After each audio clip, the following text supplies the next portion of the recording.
As part of our important information related to pricing, we need to understand ticketing and ticket sales. And what a better person for me to interview today than Sarah Daniel, the head of ticket sales for the Carolina Hurricanes. Thank you.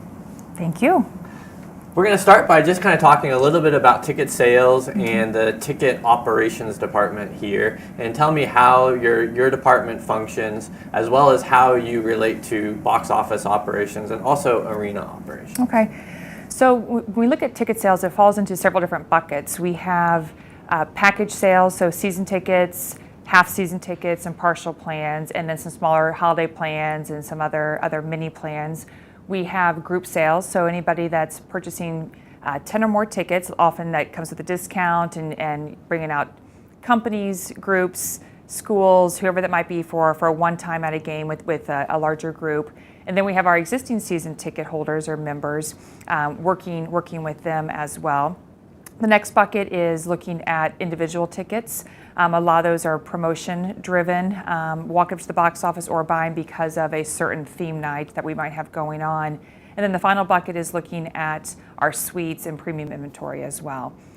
From the ticket sales department, our job is to sell all of that. So we look at the strategy behind how are we going to sell those, how are we going to set them up, how are we going to work with our marketing department, our box office, everybody involved to hopefully sell more tickets, bring more people out to our games, and then keep them coming back.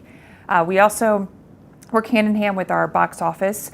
Basically, our job on the ticket sales side is to sell the packages, to sell the different groups, to keep our clients coming back, to handle a lot of the customer service issues.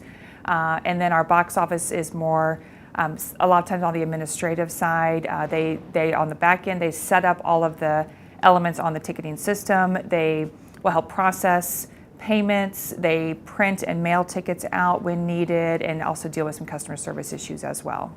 Okay, great. And so can you talk just a little bit about how you work with the venue managers, specifically maybe here at PNC, how that works with the various offices all kind of interacting together? Yeah, again, we work hand in hand with the venue manager and with everybody at the arena side.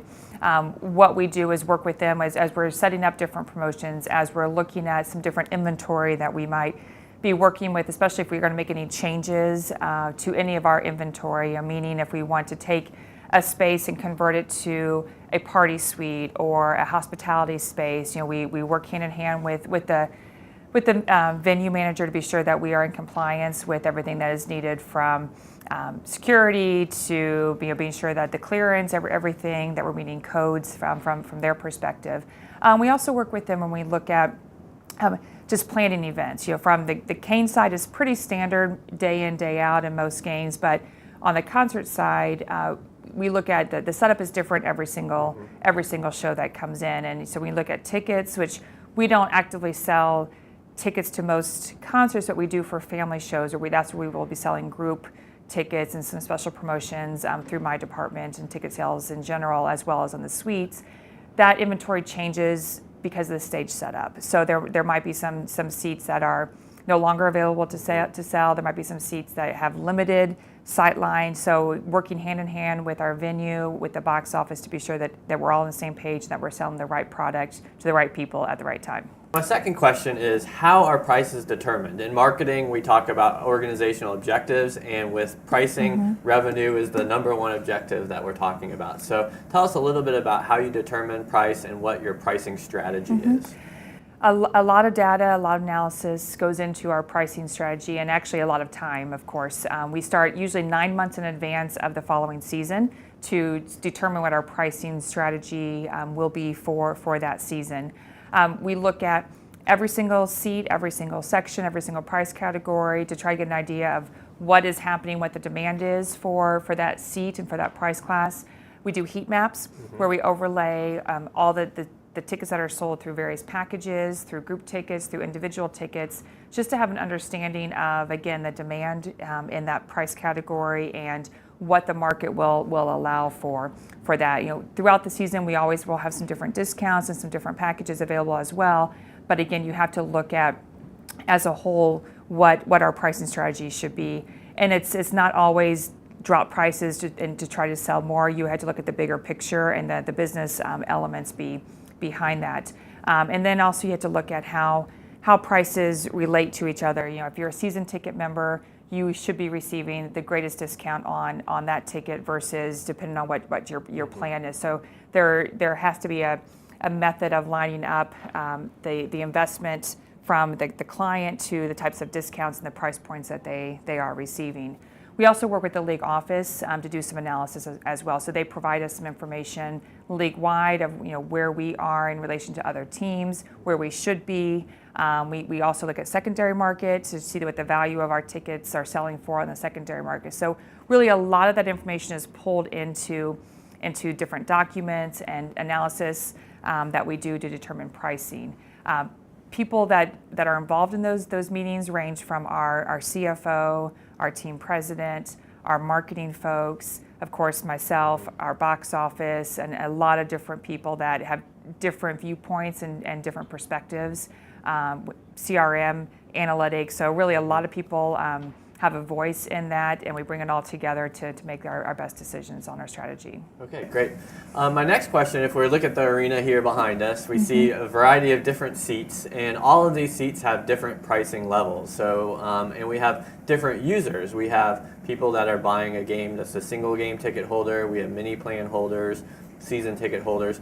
How does your job or how does pricing tickets differ as we look at the different levels of pricing? Absolutely, it's important to look at those individually, of course, because as somebody that's coming out to 41 games, they're investing a lot of time and a different type of investment into the product.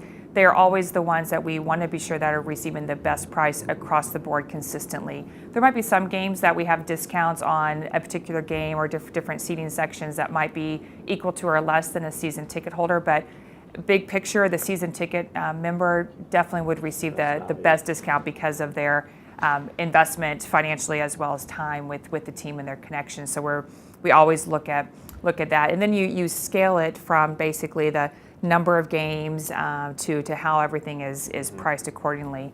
But then you look at the games themselves. Not all games are created equal, right. So it's important to look at the value of the game, and for that we look at, of course, the demand on the secondary market, the demand on the primary market, how seats are selling. That's where both variable pricing and dynamic pricing come into play as you start to determine the value of the seat. And a lot of times that is driven by the customer, so we just want to pay attention to what's happening, and that can also influence the pricing. Okay, great.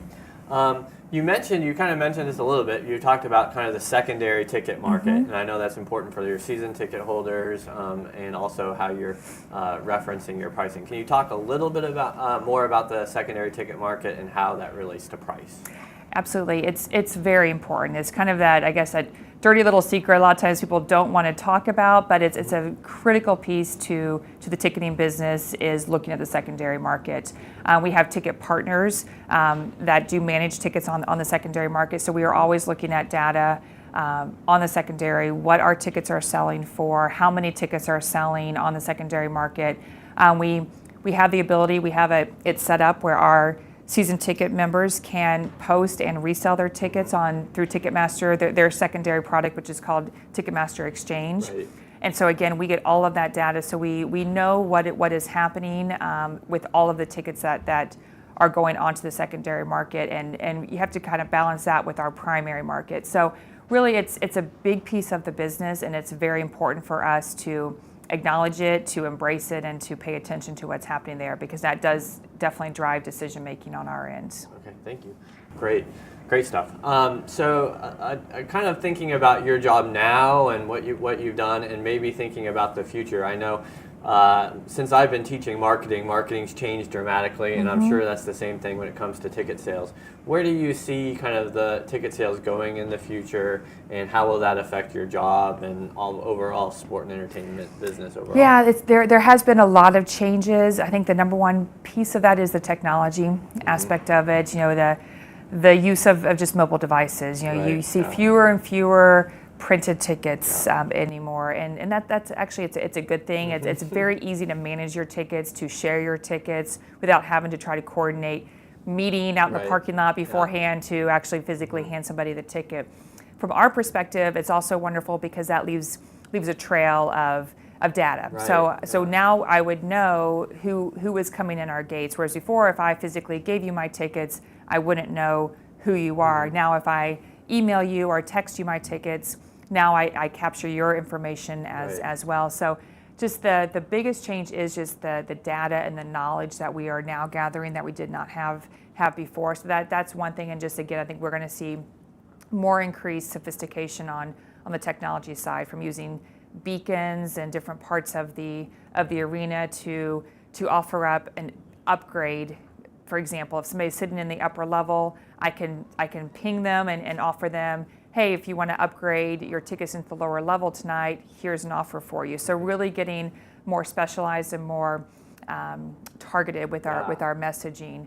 A few other things that I have seen and continue to, I think we'll see in this direction is the consumer really driving their desire, their ticket package. It is more and more challenging to sell 41 games for somebody to come every single night. So now you're seeing more packages that might be you can buy the privilege of coming out to whatever game you want. You just click a button that says, yes, I want to come tonight. Right. You might not know where your seat is yet until you arrive at the arena, but maybe you buy a zone or you buy an upper level versus lower level pass, knowing, hey, when I want to come, and I'll just pick my seat at that time.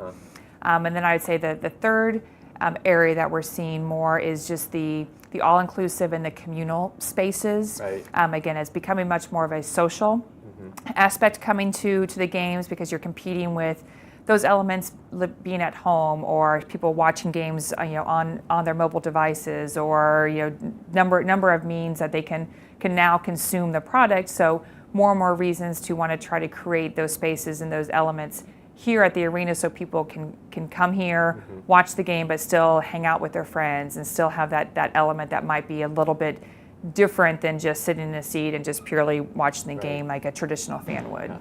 Great. Okay, that concludes it. But I wanted to ask one more question. Because I remember I was just reading, like 3 or 4 years ago, Don Woodell said we're going to stop giving away tickets. And so one of the things I talk about in this class is that you never want to give away tickets because that ruins the perception of your product. And so so can you talk a little bit about kind of the rationale behind not wanting to give away your tickets, and how that's helped you or hurt you maybe with it? Yeah, we have taken that approach to reduce our comps and our giveaways. It's a short-term fix when people say, hey, if we give away 1,000 seats and you'll have 1,000 more people in the building, that's wonderful, but it's a short-term fix, but it creates long-term problems. And those long-term problems are it hurts the value of your product. Right. You lose all price integrity, because then you have your season ticket holders who spend a lot of money and come out to every game or most games, that then they're questioning, why did I do this? Why did I invest in this if people around me are getting free tickets? Exactly. And those are things that we were hearing from that core base of ours, and that is our foundation. And so one thing we decided as an organization was we would sacrifice maybe our crowd size short term, knowing long term it's the right business decision. And we have seen that where people no longer can just wait for the free tickets. And we heard that the first year when we cut that off, people were saying, I'm just going to wait. Yeah, I know tickets will be coming my way, and we kept saying they won't, but we have a great package you can purchase. We have this ticket offer for you. And eventually they realized that, and so we were able to start getting more people to buy tickets to kind of get into that pipeline. And that has helped us protect our core base, and really has helped us driving the right people to consume the product, rather than people that are just looking for the free ticket that aren't going to come back because they just want to come out for a game because it was given to them. Okay, all right. Well, thank you for that valuable information. Of course.